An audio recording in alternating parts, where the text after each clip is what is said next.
আজ কেন পৃথিবীটা লাগিয়া তো সুন্দর শিখর রপকারে সাজানো চরাচর চারিদিকে নবরূপে করে ধরা ঝলমল সেই রূপ দেখে হয় আকিদায় সুশীতল আকিদায় সুশীতল আকিদায় সুশীতল কেটে গেছে কত শীত নিশীতের দ্বীপহরে শিখর রপকারে সাজানো চরাচর এই শিখর রপকারে সাজানো চরাচর আজ কেন পৃথিবীটা লাগিয়া তো সুন্দর শিখর রপকারে সাজানো চরাচর বনে বনে ফোটে ফুল করে পাখি কলরব সবখানি কেন এত আয়োজন উৎসব আয়োজন উৎসব আয়োজন উৎসব কন্যজনে মুখরিত গোটা মোর প্রান্তরে শিখর রপকারে সাজানো চরাচর আজ কেন পৃথিবীটা লাগিয়া তো সুন্দর শিখর রপকারে সাজানো চরাচর। আল্লাহর কাছে আপনি আমি কেউ দোয়া করিনি, আল্লাহ মুসলমানের ঘরে জন্ম দিও। আল্লাহ বলছেন বান্দা বিনা চাহনিতে তোমাকে আমি আল্লাহ মুসলমানের ঘরে জন্ম দিলাম। শুধু জন্ম দেয়নি, তোমাকে মুসলমানের ঘরে জন্ম দিলাম। দেওয়ার পর বান্দা তোমার সামনে মসজিদ দিলাম, মাদ্রাসা দিলাম, কোরআন দিলাম, হাদিস দিলাম। তুমি তো কোনোদিন চাওনি আমি আল্লাহ আমার গ্রামে তুমি মসজিদ দাও, কোনোদিন তো দোয়া করনি মসজিদ ইবাদত একটা জায়গা তৈরি করতে হবে। এটা ডিসিশন গ্রামের মানুষ ও বান্দা তোমাকে নিজেকে বলি, একবার নিজের বুকে হাত দিয়ে দেখাও কোনোদিন আল্লাহর মসজিদ কয়জন তোমরা দিয়ে দোয়া করেছ? কেউ দোয়া করেনি। আল্লাহ বলছেন বিনা চাকুরিতে তোমার আমি প্রত্যেকটা জিনিস আমি তোমাকে দিলাম। তার মানে বন্ধু বুঝে নে, যাদের মুসলমানের ঘরে জন্ম হয়েছে আল্লাহ তাদের প্রতি দয়া করেছেন, বলুন সুবহানাল্লাহ। তারপরেও বান্দা যদি জাহান্নামে যায় কাল কিয়ামতের দিনে আল্লাহর নবী বলতেছেন বান্দা আজকে এই দুনিয়ার জিন্দেগিতে আপনি অথবা আমি সবাই মিলে এই দুনিয়ার মোহাব্বতে তাকে কথা বলা হয়েছে হুব্বুদ দুনিয়া কারাহিয়াতুল মউত।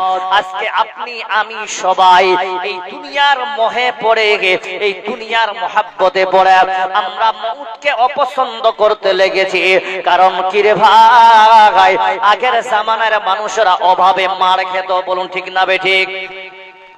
ভাতের চাল ছিল না, এর বাড়ি ওর বাড়ি করে মান খেয়ে বেড়াতো, অভাবের তাড়নায় পেট শান্তি করতে হবে।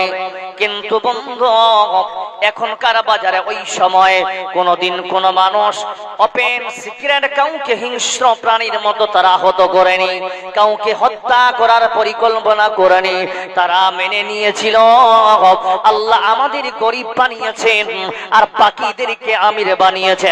তার মানে হলো আল্লাহর এটা সিস্টেম, আমরা গরিব আমরা চেয়ে খাবো, ওরা ইনকাম করবে ওরা আমাদেরকে দেবে। বন্ধুরে কিন্তু এখনকার বাজারে যাদের আপনারা মার ভাত খাওয়াতে আজকে তাদের ৩-৪ তলা বাড়ি আছে, বলুন ঠিক না বেটে? এখনকার বাজারে খাবারের দিক থেকে কাউর অভাব নাই, কিন্তু অভাব একটা আমাদের মধ্যে মানুষ সত্য বলে কিছুই নাই। আমরা ভুলে গিয়েছি আল্লাহর কোরআনকে, আমরা ভুলে গিয়েছি আল্লাহর হাদিসকে। বন্ধুরে এই কথা সাপেক্ষে আল্লাহর নবীর হাদিস এবার আসতেছে শোনা, যারা কোরআন কোরআন পেয়েছেন, যারা হাদিস পেয়েছে, কাল কিয়ামতের দিনে আল্লাহর নবী বলতেছে তুদনা শামস ইয়াউমাল কিয়ামাহ, সেদিন সূর্য আপনার হাতের 10 মাইল উপরে থাকবে।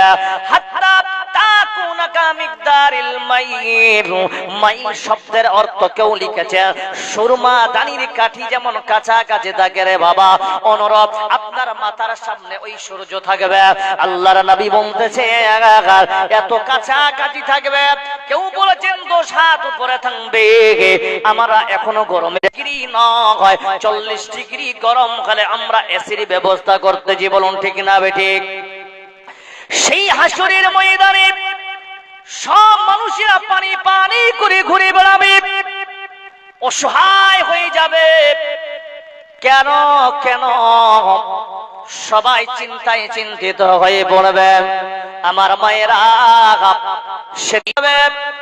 সব মহিলারা উলঙ্গ অবস্থায়, পুরুষেরা খাতনাবিহীন অবস্থায় দণ্ডায়মান থাকবে।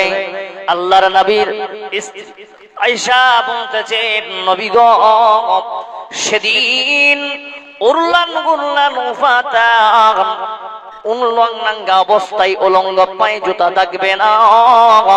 সেদিন সবাই হাসরের মাঠে সবাই জমা হবে। এই নবীজি ও আল্লাহর রাসূল, সেদিন সবাই যদি উলঙ্গ অবস্থায় থাকে নিজেকে শরম লাগবে কিনা? আল্লাহর নবী বলতেছেন আয়েশা, সেদিন মানুষের এমন দশা হবে রে, এমন অবস্থায় সবাই দণ্ডায়মান থাকবে। মানুষ তো এক পর্যন্ত দূরের কথা, মানুষের মাথা উপরে থাকবে, চুল পরিমাণ মাথা নামানোর তাদের সময় থাকবে না। সব পাগলের মতো হয়ে যাবে। সূর্যের তাপে নিজের গুনাহকে সামনে রেখে কেউ মগজে গলে গলে জমিনে খসে পড়বে, কেউ হুইপ খামে পর্যন্ত তারা, কেউ হাবুডুবু খাবে, কেউ হাঁটু পর্যন্ত ডুববে, কেউ কোমর পর্যন্ত ডুববে, কেউ বুক পর্যন্ত ডুবে যাবে, কেউ গলা পর্যন্ত ডুববে, কেউ হাবুডুবু খাবে, সাঁতার কাটবে। আল্লাহর নবী বলতেছে যেমন যার গুনাহ সেইভাবে হাসরের মাঠে এসে প্রকাশ করবে। সব মানুষেরা পাগল। আমার বিচার যদি হয়ে যেত, জাহান্নামে যদি হয়ে যায় জাহান্নামী হয়, কিন্তু এই হাসরের ময়দানে থাকা যাবে না। বন্ধুরে, 50,000 বছরের একটা দিন সেদিন হবে, একটা দিন 50,000 বছর হবে। বাবা পাগলের মতো হয়ে যাবে। কেউ বা কারা কেউ পরামর্শ দিবে, ও বান্দারা শোনো, তোমরা যদি সঠিক তাড়াতাড়ি করে বিচার চাও তাহলে দেরি করো না, তোমরা তাড়াতাড়ি করে যাও প্রথম নবী আদমের কাছে।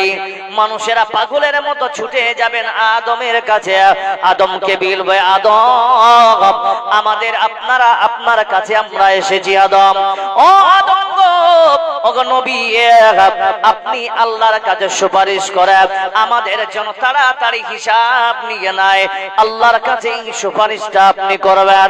আদম বলবেন ও বান্দা, ওরে আল্লাহর বান্দারা শুনে নাও, আমি আদম আমার দ্বারাই হবে না, তোমরা চলে যাও, তোমরা চলে যাও, আমি আল্লাহর কাছে সুপারিশ করতে পারবো না। কারণ কি রে ভাই, আল্লাহ আমাকে জান্নাতে রেখেছিলেন, আল্লাহর আইনকে আমি ভঙ্গ করেছিলাম বলে আল্লাহ আজকে কি অবস্থায় আমাকে দেখবে সেটা আমাকে ভয় লাগছে। ওরে ও বান্দা, তোমরা যাও আলাইহিস সালাতু ওয়াস সালামের কাছে, সবাই দলে দলে ছুটে যাবে নূহের কাছে। নূহ ওই প্রশ্ন করবে, ওইভাবে উত্তর দেবে। ও বাবা, তোমরা ছুটে যাও অন্য নবীর কাছে। কেউ বলবেন দাউদের কাছে, যাও মুসার কাছে। মুসা বলবে আমি পারবো না। সব নবীর কাছে কি তিনি যেতে যেতে ঈসার কাছে পাঠানো হবে, ঈসা অস্বীকার করে দেবে আমিও পারবো না। সবাই যেতে যেতে এবার আল্লাহর নবীকে দেখবে। আপনার নবী আমার নবী শেষদাই অবনত চিত্তে তারা পড়ে আছেন আল্লাহর কাছে। আল্লাহর কাছে বলবে আল্লাহ আমার উম্মত উম্মতিরা যতক্ষণ জান্নাতে যাবে না ততক্ষণ সিজদা থেকে মাথা উঠাবো না। জোরে বলুন নারে তাকবীর।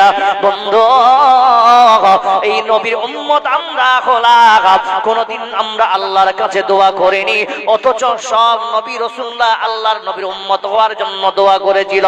হায় হায় ও বোন, ও বেটি, ও মা, তোমাদেরকে বলি রে বোন, আজকে তোমাদেরকে পরিবর্তন করা দরকার। ও যুবক, তুমিও শোনো, আজকে তোমাকেও পরিবর্তন হওয়া দরকার আছে। ওই জায়গা, ওই হাসরের ময়দানে আপনি কেমন করে নিজেকে প্রকাশ করবেন আল্লাহর সামনে?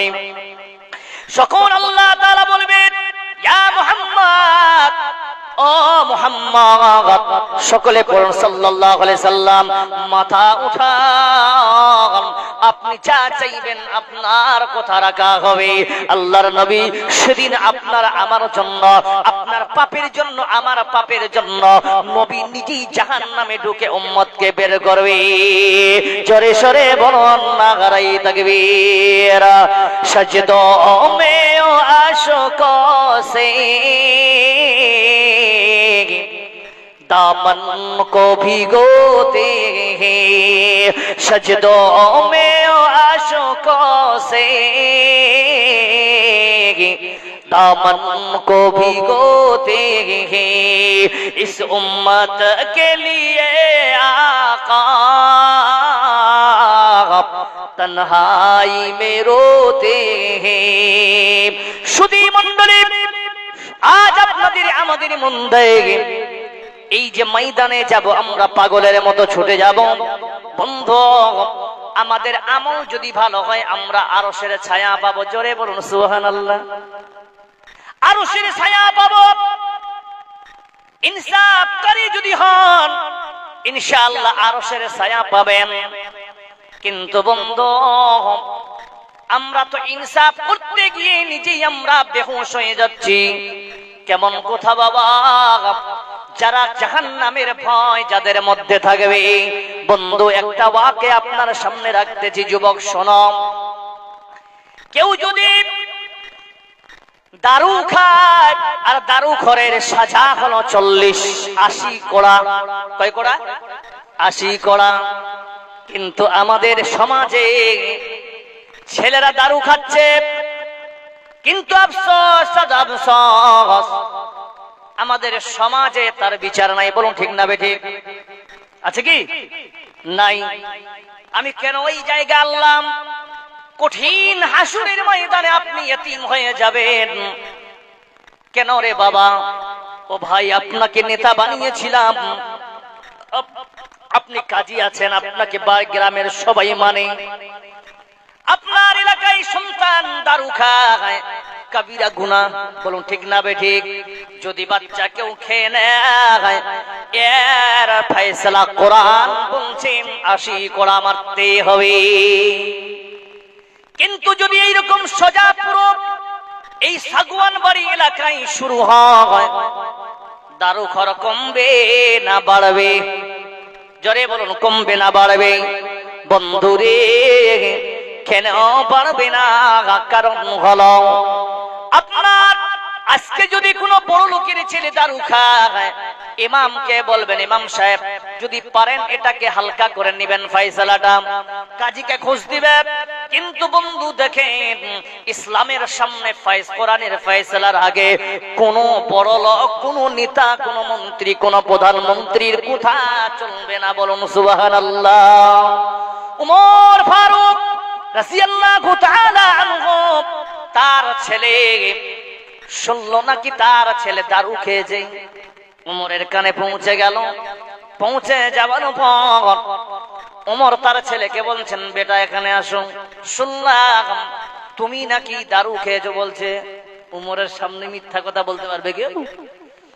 ছেলে আচমকা করতেছে, ভয় করতেছে, বলছে মুখটা হা কর। হযরত উমর দেখেন, শাসন কাকে বলে, শিক্ষা কাকে বলে, ফয়সালা কাকে বলে, আমি এটাই বলতে যাচ্ছি। আর হাসরের ময়দানে আরশের ছায়া নিবেন তো? বলুন ইনশাআল্লাহ নিব।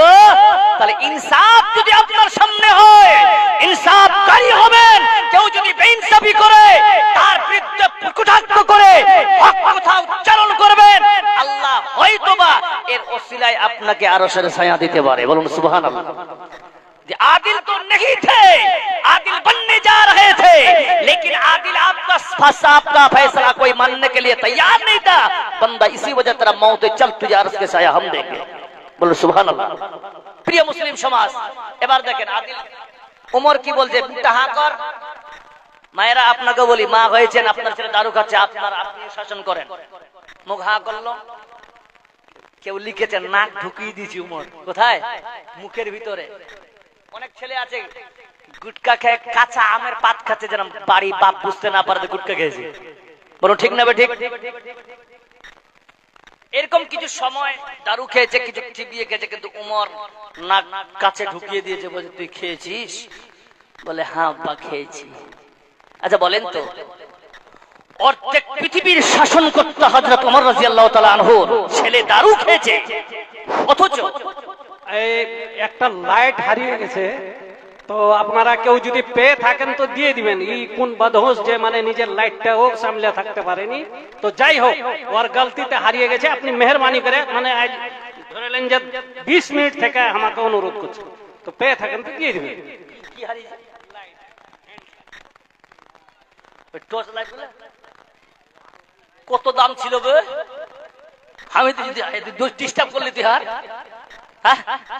হায় আল্লাহ, আমি বলি সোনা হারিয়েছে। আস্তাগফিরুল্লাহ। বসেন বসেন বসেন। গরিব মানুষের হারিয়ে যাবে, এটা কোনো বড় জিনিস নয়। আপনার হুঁশ নাই ছোয়ার, এ তো হাট্টা কাট্টা মানুষ। মোটা কাটা মানুষ ওইদিকে কইছি লাইট হারিয়ে গেছে বলে।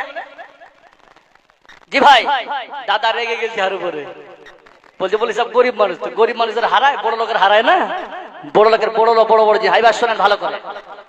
যুবকদের তোমাদেরকে বলি, আজকে উমরের মতো শাসন যদি ভারতবর্ষে চলতো, তাহলে একটা মুসলমানের বাচ্চা হারাম করত দূরের কথা, হারাম থেকে 300 কিলোমিটার দূরে থাকতো। ঠিক না বেঠিক? আমরা কি করি? কে রে? বলে মুখিয়ার ছেলে। আচ্ছা, এটা কে? বলে মেম্বারের ছেলে। কোনো ফয়সালা নেই। ওমর তাকে বাঁধছেন মসজিদের নববীর খুঁটিতে। কোথায় বাঁধছেন? মসজিদের নববীর খুঁটিতে বেঁধেছে তার বেটাকে। নামাজের পরে বলছে এ হচ্ছে 1 নম্বর অপরাধী। একটাই তার অপরাধ, সে দারু পান করেছে। আচ্ছা বলেন তো, সব সাহাবারা অবাক। চলো হয়তো হালকা করে বিচার করে তার বাপ ছেড়ে দিবে, কিন্তু দেখেন ওমর বলছে জাল্লাদকে ডেকে আন। জাল্লাদকে ডেকে বলছে, জাল্লাদ দারুখোরের সাজা কি? বলছে 80 কোড়া। বলে শুরু কর। কাকে বলছে? জাল্লাদকে বলছে 80 কোড়া শুরু কর। আপনাদিকে দর্রা মারা হয়? মারা হয়? মারা হয়, লেকিন ওর মারাটার নাম হচ্ছে ঘন্টা মারা। আমি বলছি শুনেন, যেটা দর্রা আপনারা মারেন, এদিকে কান করেন 1 মিনিটের জন্য। যেই দর্রা আপনারা সমাজে মারছেন, এটার নাম রেখেছি আমি ঘন্টা মারা। 100 কোড়া যদি মারতে হয়, তাকে মারার মতো মারতে হবে। যদি না পারেন আল্লাহর উপর ছেড়ে দেন, নিজে ওই জায়গায় গুনাহ আপনি মাথায় নেবেন না। কথাগুলো বুঝে আসছে আপনার? নিজে জায়গায় যাবেন না। এটা ভারতবর্ষ, এটা কোনো মুসলিম কান্ট্রি নয় যে বিবাহিত হলে তাকে সংসার করে মারবেন, অবিবাহিত ছেলে হলে জেনা করলে তাকে আপনারা 100 কোড়া মারবেন। 100 কোড়া মারতে গেলে যদি মারা যায়, ও কাজী সাহেব আপনাকে বলি, আপনার উপরে 1 নম্বর আসামি করা হবে আপনাকে। কথাগুলো বুঝে আসছে? 10টা করে কমছি মুঠি বাঁধতে বলছে, মার রে, মারছে, মারা হয়, পাক হয়ে গেল। আস্তাগফিরুল্লাহ। আরে ওকে ওইটা না করে ওকে মসজিদে নিয়ে যাও, ওকে ইখতিয়ার দাও, তুমি তওবা করো। আমাদের দ্বারা তোমার ফয়সালা তুমি আল্লাহকে রাজি করো, কারণ ভুলটা করেছো আল্লাহর কাছে। বলুন ঠিক না বেঠিক? মাফ করবে তোকে আল্লাহ, আমরা কে? বলুন ঠিক না বেঠিক ভাই? উমর কি করছে দেখেন, এটা জিনা নয়, এটা দারু খেয়ে, হালকা দারু খেয়েছে। বলছে শুরু কর, শুরু কর। আরে ভাই, অর্ধেক শাসনকারী ব্যক্তির ছেলেকে মারবে একজন জাল্লাদ, তার হাত কাঁপবে না? কাঁপবে না? কেউ লিখেছেন 5টা কোড়ার বাড়ি মেরেছে, হাত কাঁপতে লেগেছে। ওমর বলছে তোর দ্বারা হবে না, আমাকে দে। কে বলছে? আরে ফয়সালাকারী হতো উমর জয়সা, বলুন সুবহানাল্লাহ।